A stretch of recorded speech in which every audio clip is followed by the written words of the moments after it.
মান ক্বালা সুবহানাল্লাহিল আযীম ওয়া বিহামদিহি, যেই বান্দা বলে সুবহানাল্লাহিল আযীম ওয়া বিহামদি, আপনারা বলেন সুবহানাল্লাহিল আযীম, আওয়াজ করে সুবহানাল্লাহিল আযীম ওয়া বিহামদিহি। আল্লাহর নবী বলেন যেই বান্দা এই শব্দটা বলবে, একবার বলবে সুবহানাল্লাহিল আযীম ওয়া বিহামদি, এটা বলার সঙ্গে সঙ্গে গুরিসাত লাহু নাখলাতুন ফিল জান্নাহ, তার জন্য জান্নাতে একটা খেজুর গাছ লাগানো হয়ে যায়। সুবহানাল্লাহ, সুবহানাল্লাহিল আযীম ওয়া বিহামদি একবার বললেন, জান্নাতে একটা খেজুর গাছ দিয়ে দিবেন কে? আরেকটা তো আছে সুবহানাল্লাহি ওয়া বিহামদিহি সুবহানাল্লাহিল আযীম, এই যে বুখারীর শেষ হাদিস, ক্বালা রাসূলুল্লাহ সাল্লাল্লাহু আলাইহি ওয়াসাল্লাম কালিমাতানি হাবিবাতানি ইলার রহমান খফিফাতানি আলাল লিসান সাকিলাতানি ফিল মিজান সুবহানাল্লাহি ওয়া বিহামদিহি সুবহানাল্লাহিল আযীম। আল্লাহর নবী সাল্লাল্লাহু আলাইহি ওয়াসাল্লাম বলেন কালিমাতান, দুইটা কালিমা এমন আছে হাবিবাতান ইলার রহমান, যেই দুইটা কালিমা রহমানের কাছে, আল্লাহর কাছে অনেক প্রিয়, খফিফাতানি আলাল লিসান, কিন্তু জবানে হালকা, উচ্চারণে সহজ, উচ্চারণ করতে কোনো কষ্ট নাই, পড়তে কোনো কষ্ট নাই, আল্লাহর কাছে প্রিয়। মজার বিষয় হলো সাকিলাতানি ফিল মিজান, মিজানের পাল্লায় অনেক ভারী হবে। সুবহানাল্লাহ, আল্লাহর কাছে প্রিয়, মিজানের পাল্লায় ভারী, কিন্তু খফিফাতানি আলাল লিসান, জবানে হালকা, উচ্চারণে সহজ, কোনো কষ্ট নাই। এই কালিমা দুইটা সুবহানাল্লাহি ওয়া বিহামদিহি সুবহানাল্লাহিল আযীম, বলেন সুবহানাল্লাহি ওয়া বিহামদিহি সুবহানাল্লাহিল আযীম, বলেন সুবহানাল্লাহি ওয়া বিহামদিহি সুবহানাল্লাহিল আযীম। এই ওয়াজ চলবে তো নাকি? মরকম কি রে ভাই, সম্মেলনে আসলাম, কি ওয়াজ করতেছে, ওগুলোর দরকার আছে না নাই বলেন? হ্যাঁ,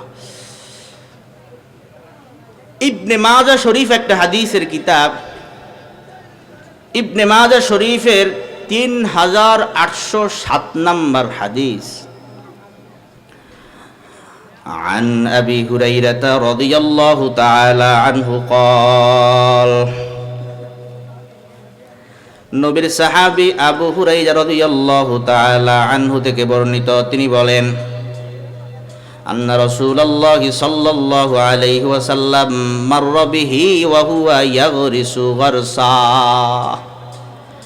আবু হুরায়রা রাদিয়াল্লাহু তাআলা আনহু বলেন, আল্লাহর নবী সাল্লাল্লাহু আলাইহি ওয়াসাল্লাম একদিন রাস্তা দিয়ে যায়। আবু হুরায়রা রাদিয়াল্লাহু তাআলা আনহু জমিনের মধ্যে গাছ রোপণ করে, খুব বুঝেন। আবু হুরায়রা রাদিয়াল্লাহু তাআলা আনহু জমিনের মধ্যে গাছ লাগায়। আল্লাহর নবী সাল্লাল্লাহু আলাইহি ওয়াসাল্লাম রাস্তা দিয়ে যায়। আল্লাহর নবী তাকায়া দেখলেন জমিনের মধ্যে কারে দেখা যায় গাছ লাগায়। আল্লাহর নবী তাকায়া দেখলেন ওরে আবু হুরায়রা গাছ লাগায়। আল্লাহর নবী ডাক দিয়া বলে, ইয়া আবু হুরায়রা মাল্লাযী তাগরিসু, হে আবু হুরায়রা কি রোপণ করতেছ, কি রোপণ করতেছ? আবু হুরায়রা বলেন, কুলতু ইয়া রাসূলুল্লাহ কুলতু গিরাসান লি, আমি বললাম পয়গম্বর আমি একটা গাছ লাগাই। আল্লাহর নবী সাল্লাল্লাহু আলাইহি ওয়াসাল্লাম আবু হুরায়রাকে ডাক দিয়া বলে, ইয়া আবু হুরায়রা আলা দুল্লুকা আলা গিরাসিন খায়রিন লাকা মিন হাযা, হে আবু হুরায়রা তুমি যে গাছটা লাগাইতেছ এই গাছের চাইতেও উত্তম কোন গাছের সংবাদ কি আমি তোমাকে বলে দিব না? যে গাছটা তুমি লাগাও এই গাছের চাইতে উত্তম কোন গাছের সংবাদ কি আমি তোমাকে জানাইয়া দিব না? আবু হুরায়রা বলেন, কুলতু বালা ইয়া রাসূলুল্লাহ, আমি বললাম হ্যাঁ পয়গম্বরের চাইতে উত্তম কি গাছ আছে আমাকে জানান। আল্লাহর নবী সাল্লাল্লাহু আলাইহি ওয়াসাল্লাম তখন আবু হুরায়রাকে বলে, হে আবু হুরায়রা কুল তুমি বলো সুবহানাল্লাহ, আপনারাও বলেন সুবহানাল্লাহ, জোরে বলেন, বিরক্ত হচ্ছেন আসলে নাকি? সুবহানাল্লাহ, আলহামদুলিল্লাহ, লা ইলাহা ইল্লাল্লাহু আল্লাহু আকবার। আল্লাহর নবী ওই যে জমিনের মধ্যে আবু হুরায়রা গাছ লাগাইতেছে, ওই জায়গায় আল্লাহর নবী আবু হুরায়রাকে শিখাইছে। আল্লাহর নবী আবু হুরায়রাকে বলতে বলেছেন, তাই আমি যেহেতু এখানে বসছি, হাদিসটা যেহেতু আমি আপনাদেরকে শুনাইলাম, এই জন্য আমিও আপনাদেরকে বলতে বললাম। মুহতারাম হাজিরিন, তাহলে কি বোঝা গেল? সুবহানাল্লাহ ওয়ালহামদুলিল্লাহ ওয়া লা ইলাহা ইল্লাল্লাহু আল্লাহু আকবার। আল্লাহর নবী সাল্লাল্লাহু আলাইহি ওয়াসাল্লাম আবু হুরায়রাকে এগুলা শিখাইয়া বলতেছে, ইউগরাসুলাকা বিকুল্লি ওয়াহিদাতিন শাজারাতুন ফিল জান্নাহ।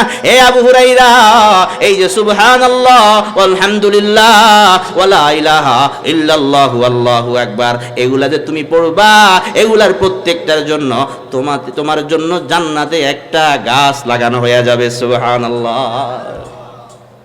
এক একটা পড়বে, এক একটা গাছ লাগানো হবে। এই জন্য মুহতারাম হাজিরিন, বেশি বেশি জিকির করার মাধ্যমে আমার জান্নাতে গাছ লাগানো হয়ে যাবে। আর জিকিরের মাধ্যমে আমার জিহ্বাকে তরুতাজা রাখতে হবে, ঠিক না বেটি বলে? নিজেকে জিন্দা রাখতে হলে জিকির। বুখারী শরীফে আসছে, বুখারী শরীফের 6407 নম্বর হাদিস, ক্বালা রাসূলুল্লাহ সাল্লাল্লাহু আলাইহি ওয়াসাল্লাম, আল্লাহর নবী সাল্লাল্লাহু আলাইহি ওয়াসাল্লাম বলেন, মাসালুল্লাযী ইয়াযকুরু রাব্বাহু ওয়াল্লাযী লা ইয়াযকুরু রাব্বাহ। আল্লাহর নবী সাল্লাল্লাহু আলাইহি ওয়াসাল্লাম বলেন, উম্মত, যেই বান্দা জিকির করে আর যেই বান্দা জিকির করে না, যেই বান্দা আল্লাহর স্মরণ করে আর যেই বান্দা আল্লাহর স্মরণ করে না, যেই বান্দা আল্লাহর জিকির করে আর যেই বান্দা আল্লাহর জিকির করে না, তাদের দৃষ্টান্ত হলো মাসালুল হাইয়্যি ওয়াল মাইত, জীবিত এবং মৃতর মতো, অর্থাৎ জিন্দা মানুষ এবং মরা মানুষের মতো। আল্লাহর নবী বুঝাইয়া দিলেন, যে ব্যক্তি জিকির করে সে জীবিত, আর যে জিকির করে না সে জীবিত হলেও মরা, ঠিক না বেটি? এই জন্য মুহতারাম হাজিরিন, আমাদের করণীয় হলো বেশি বেশি বেশি বেশি জিকির করা, জিকিরের মাধ্যমে জিহ্বাকে তরুতাজা রাখা, জিকিরের মাধ্যমে অন্তরকে দিলকে তাজা রাখা।